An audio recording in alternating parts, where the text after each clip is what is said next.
our annual for the Oklahoma Improvement Program this year is the Globe Amaranth, or Gomphrena is the genus.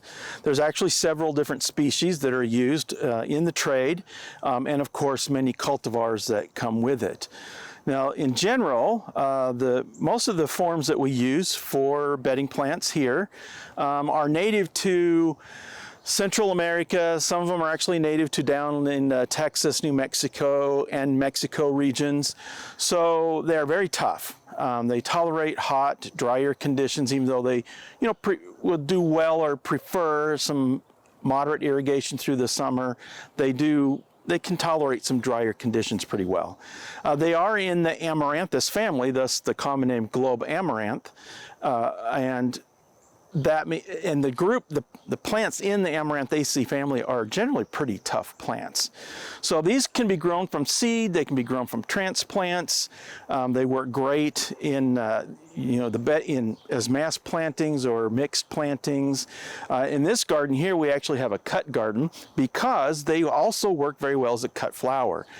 The flowers on these are actually very interesting. So this is not just one flower, these are multiple flowers. So this is an inflorescence, a flower head, and the flowers themselves are not really showy. If you look really closely, you can see the little teeny tiny tubular shaped flowers, but it's the papery bracts that surround the flowers that give us the big show.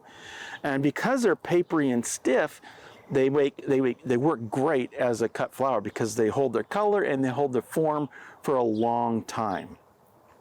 Now this one here is most likely Gomphrena hoggiana, which is the one that's native to like Texas, New Mexico region. In general, it has more of an open, kind of a loose growth habit, but the more popular cultivar is Strawberry Fields because it has this beautiful bright red flowering color.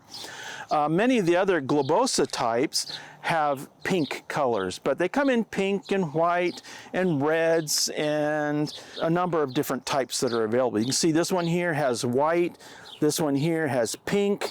Some of them kind of start white and turn pink. We have some really hot pink ones. There's a cool one that came out, I think the first year it came out was 2018, called Truffula. And it has a very large hot pink flowery structure. So these are really fun and really tough. They are relatively pest-free. And like I say, just get them established, water them occasionally, and I think you'll be very pleased.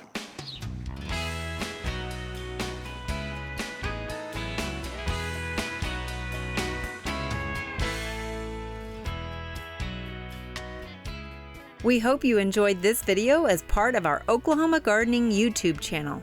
You can also find even more videos on the OK Gardening Classics YouTube channel. And join us on social media for great gardening tips, photos, and discussion.